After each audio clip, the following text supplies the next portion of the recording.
Assalamualaikum warahmatullahi wabarakatuh. Perkenalkan, nama saya Nurul Kirana. Saya Kaila Meisha Brinandi dari kelas 1B. Perkenalkan, nama saya Poppy Astuti Smithika. Saya Salva Divina Putri dari kelompok 3 kelas 1B. Di video ini, kami kelompok 3 akan menjelaskan tentang manajemen sarana dan prasarana. Yang pertama yaitu adalah latar belakang. Sekolah adalah tempat di mana seseorang mendapatkan ilmu, teman, maupun pengalaman.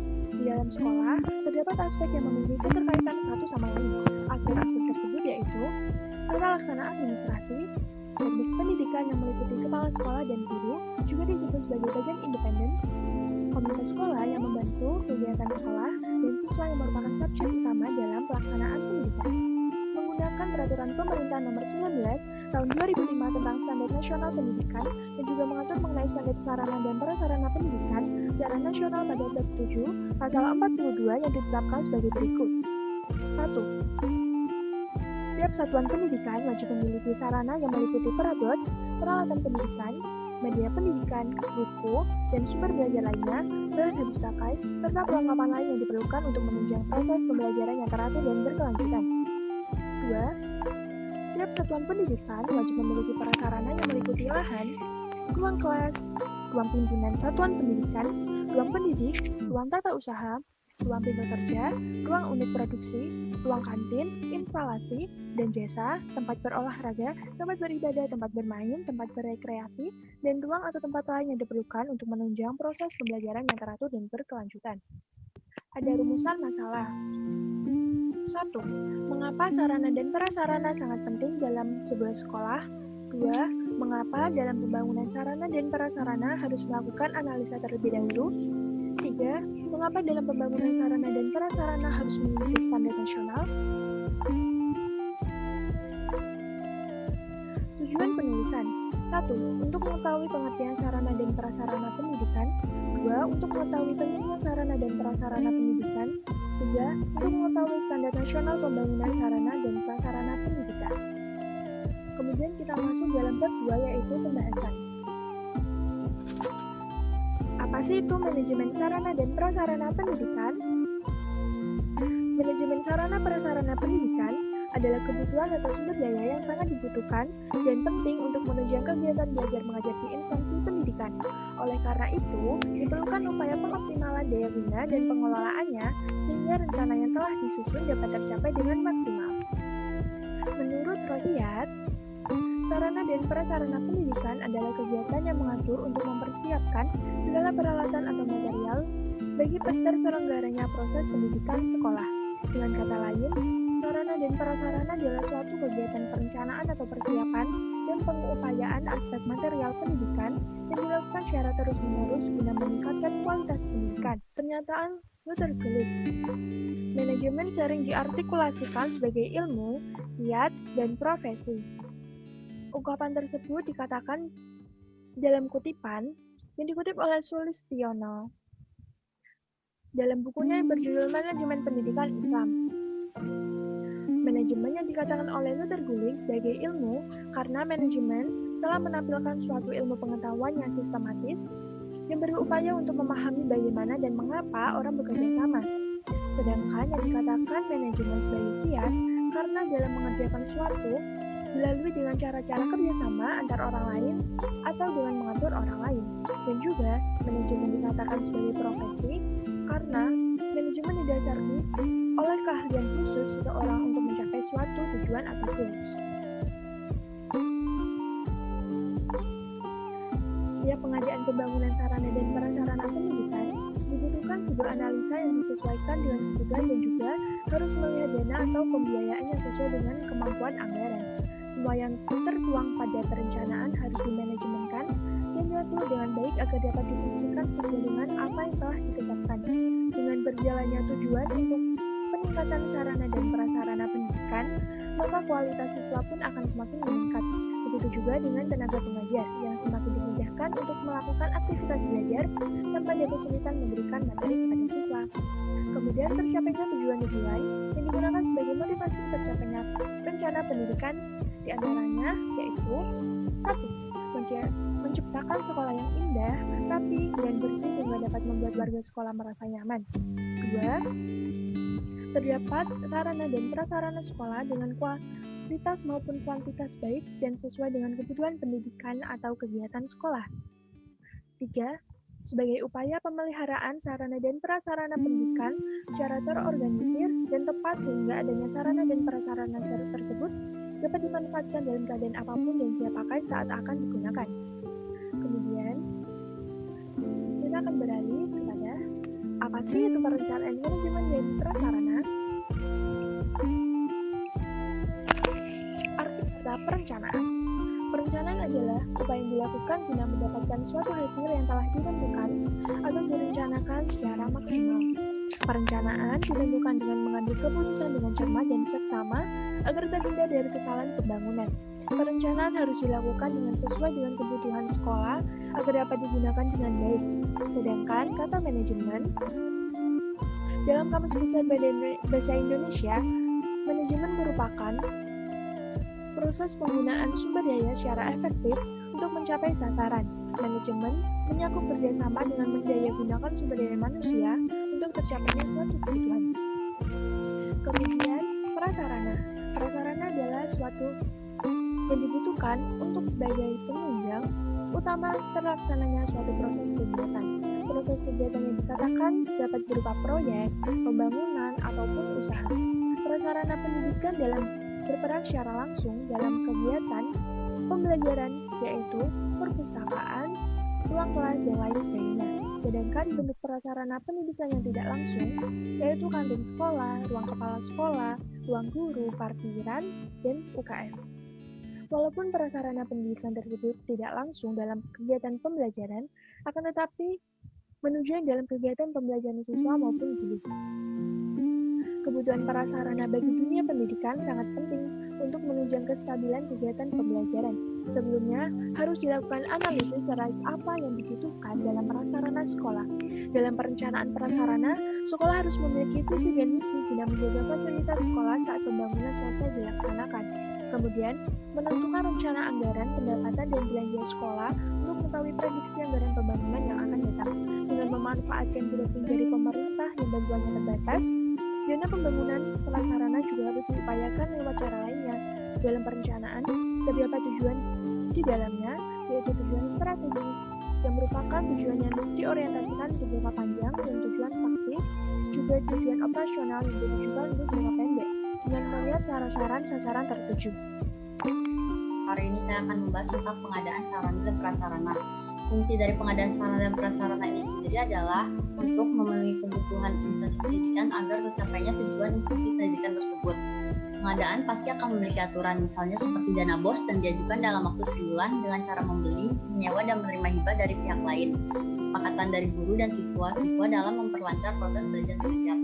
Kebutuhan di dalam sarana dan prasarana akan dipikirkan terlebih dahulu. Kepala sekolah memiliki tanggung jawab untuk merencanakan kebutuhan sarana dan prasarana apa yang dibutuhkan oleh sekolah. Pengadaan sarana dan prasarana ini dilakukan demi memenuhi kebutuhan sekolah sehingga tujuan sekolah dapat tercapai. Pengadaan ini dilakukan setiap tahun dan disesuaikan apa saja kebutuhan pada saat itu. Pengadaan kebutuhan terbagi menjadi 6, yaitu 1. Mengetahui datanya terlebih dahulu. Artinya kepala sekolah dan tim perencananya harus mendatakan apa saja barang-barang yang rusak, hilang, dan dibutuhkan pada saat itu. 2. Jumlah barang. Kepala sekolah dan timnya akan melakukan inventaris pada setiap tahunnya untuk mengetahui jumlah barang. 3. Jenis barangnya. Segala sesuatu yang dibutuhkan dalam sarana dan prasarana harus jelas apa jenisnya dan gunanya sehingga bisa dipertanggungjawabkan. 4. Jangka waktu dari barang. Maksud jangka waktu barang ini sendiri adalah berapa lama sarana dan prasarana ini dapat ataupun layak digunakan. 5. Sumber dana yang diperoleh. Segala dana yang diperoleh harus jelas sumbernya berasal dari mana dan harus ada pendataannya. 6. Jaminan atau garansi dari suatu barang adalah wujud dari pemeliharaan sarana dan prasarana itu. Selanjutnya saya akan membahas tentang sistem inventaris sarana dan prasarana. Inventaris adalah sistem pencatatan semua kebutuhan pendidikan oleh suatu instansi pendidikan secara sistematis, rapi, dan efisien, dan juga sesuatu peraturan maupun sesuai dengan peraturan dan ketentuan yang berlaku. Guna inventaris ini sendiri adalah agar dapat mengetahui secara mudah jenis barang, kualitas, form produksi, dan sebagainya dalam sarana dan prasarana tersebut. Semua sarana dan prasarana yang dimiliki institusi pendidikan adalah milik negara, baik yang diperoleh dari dana BOS maupun yang diperoleh dari bantuan atau hibah orang lain. Dalam melakukan inventaris harus memiliki 4 inventaris ini diisi oleh barang-barang milik negara yang dimana barang tersebut diperoleh dari uang negara maupun dari bantuan atau hibah pihak lain. 2. Buku pembelian, berisi daftar barang-barang yang telah dibeli. 3. Buku penghapusan, berguna untuk mencatat barang-barang yang sudah rusak, hilang maupun yang tidak bisa terpakai lagi. 4. Kartu barang, berguna untuk mencatat kualitas maupun kuantitas barang tersebut dari tahun ke tahun maupun bulan ke bulan. Kegiatan inventaris terbagi menjadi 2 macam, yaitu 1. Pembuatan kode barang, dilakukan agar dapat membedakan barang satu dengan barang yang lainnya agar mencapai tujuan yang lebih efisien. 2. Pembuatan laporan inventaris. Pembuatan laporan ini bersifat wajib dan diserahkan terhadap negara secara teratur tiap waktu. Pembuatan laporan ini terbagi menjadi 2, yaitu laporan triwulan maupun laporan setiap tahunnya. Materi yang pertama yaitu pelaksanaan sarana dan prasarana pendidikan.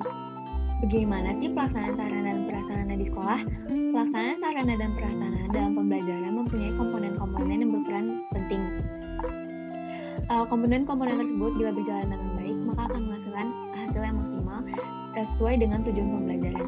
Selain itu, akan menghasilkan output yang baik juga. Sarana dan prasarana merupakan aksesoris dalam proses pembelajaran. Ada yang secara langsung seperti buku, meja, bangku, dan lain-lain, dan yang secara tidak langsung seperti kelas yang kondusif dan bersih. Apa sih tujuan dari pelaksanaan? Yang pertama itu penggunaan sarana dan prasarana secara optimal, dan yang kedua yaitu pemeliharaan sarana dan prasarana yang ada di sebuah lembaga pendidikan. Dengan pelaksanaan sarana dan prasarana yang baik, maka akan berdampak langsung pada optimalnya kegiatan belajar mengajar yang dilaksanakan di sekolah, serta menghasilkan output yang terbaik, yaitu penilaian dan pengawasan sarana dan prasarana. Apa sih penilaian? Penilaian merupakan suatu kegiatan yang bertujuan untuk mengeluarkan sebuah opini atau pendapat pada suatu objek sarana dan prasarana pendidikan yang ada di sebuah lembaga pendidikan. Yang kedua, ada pengawasan. Apa sih pengawasan? Pengawasan merupakan kegiatan untuk mengukur tingkatan daya guna kerja personal, serta efisiensi pemakaian tata cara, serta perlengkapan tertentu dalam usaha menggapai tujuan.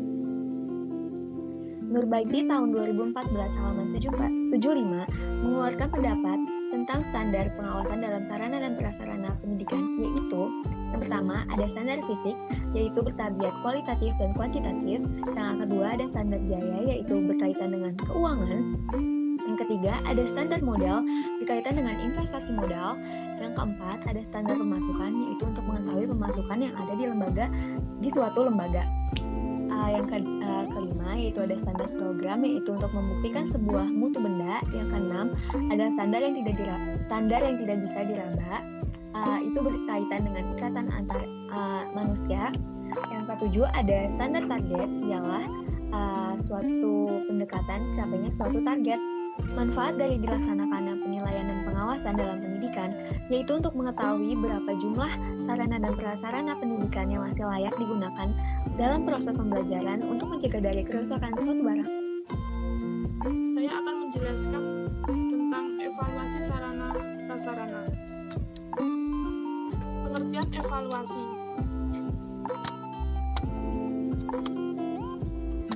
Evaluasi merupakan proses menggambarkan, memperoleh, dan menyajikan informasi yang berguna untuk menilai alternatif keputusan.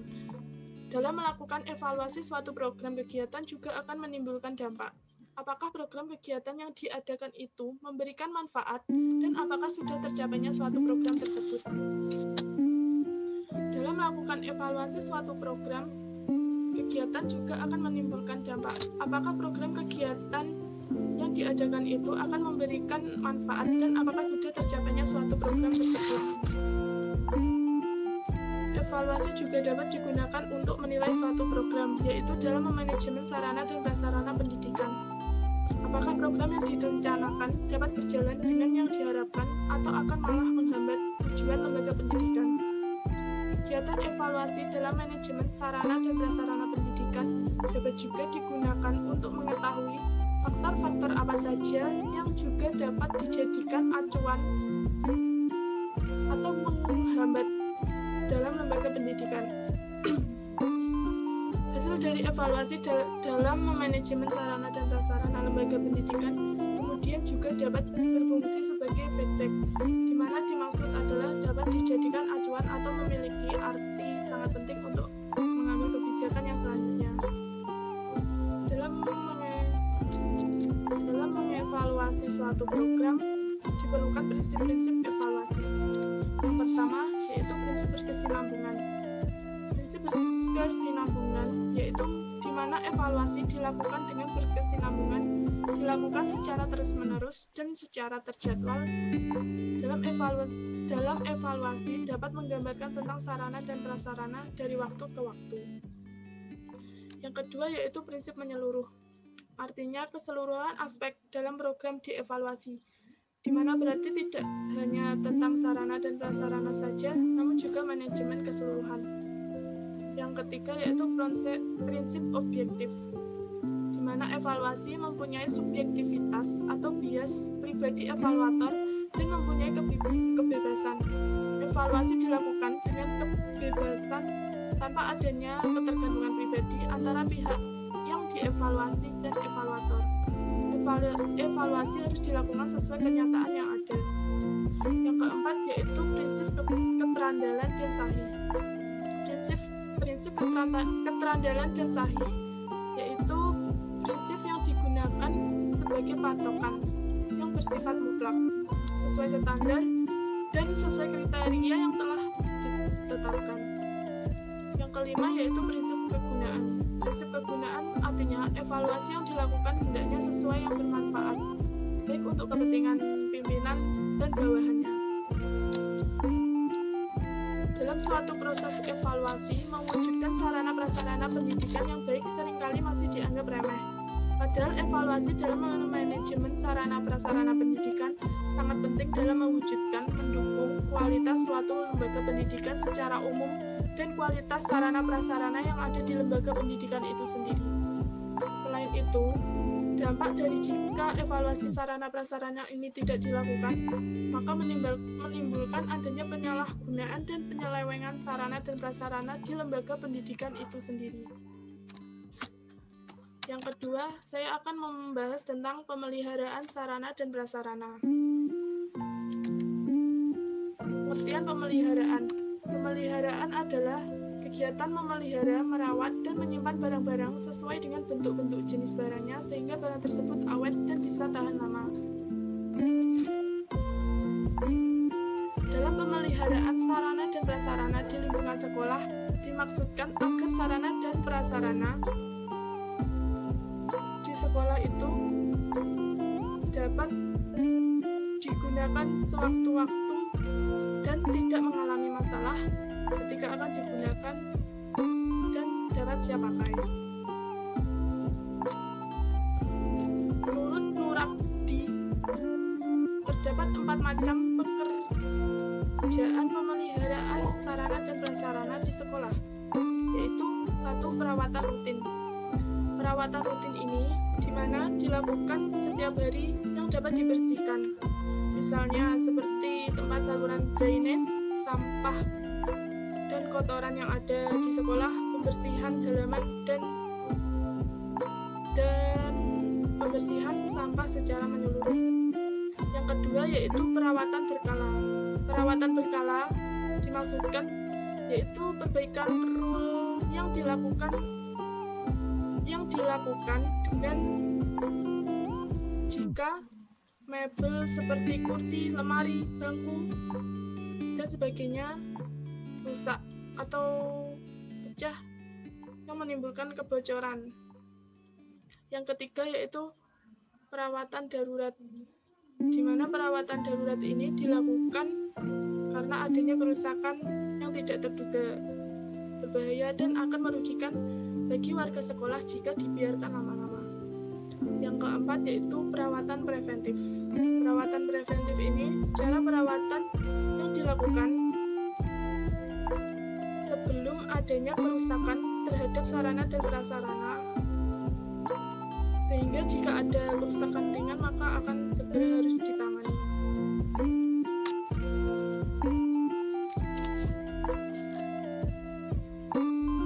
Keberadaan sarana dan prasarana di suatu lembaga pendidikan bukan hanya untuk digunakan saja, tetapi juga untuk dipelihara secara teratur.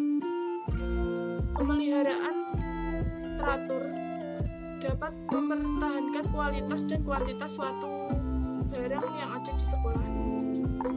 Menurut Barnawi dan M. Arifin, upaya pengurusan atau pemeliharaan dan pengaturan harus dilakukan secara terus-menerus dengan tujuan yaitu 1. Mengoptimalkan usia pakai sarana dan prasarana, 2. Menjamin sarana dan prasarana agar selalu siap pakai, 3. Menjamin ketersediaan sarana dan prasarana jika diperlukan.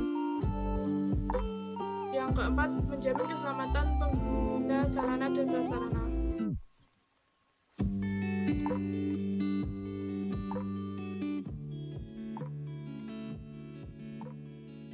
Pemeliharaan sarana prasarana dalam lembaga pendidikan dapat dilakukan dengan upaya-upaya berikut. Yang pertama yaitu menetapkan peraturan tata tertib sekolah. Menetapkan peraturan tata tertib sekolah, penggunaan sarana dan prasarana di sekolah sehingga akan mencegah penggunaan sarana dan prasarana itu dengan rasa semena-mena dan tidak tanggung jawab. Yang kedua, memberikan sosialisasi akan pentingnya pemeliharaan sarana dan prasarana sekolah, manfaat dari pemeliharaan, tujuan, dan sasaran diadakannya pemeliharaan sarana dan prasarana di sekolah. Yang ketiga, melakukan pengorganisasian tentang pemeliharaan sekolah. Hal ini dimaksudkan agar dalam menjaga dan memelihara sarana prasarana lembaga pendidikan berjalan dengan efisien dan terstruktur. Yang keempat, membuat dan melaksanakan jadwal piket. Membuat dan melaksanakan jadwal piket penjaga sarana dan prasarana harian atau mingguan. Petugas piket nanti wajib mengisi tabel yang berisikan data-data tentang barang-barang apa saja, sarana prasarana apa saja yang masih ada dengan baik atau apakah ada yang sudah rusak. Dalam pelaksanaan pemeliharaan sekolah akan berjalan dengan baik apabila semua anggota komitmen tinggi dan berpartisipasi dalam mencapai tujuan lembaga pendidikan semampu dan semaksimal mungkin. Kurang lebihnya mohon maaf. Assalamualaikum warahmatullahi wabarakatuh.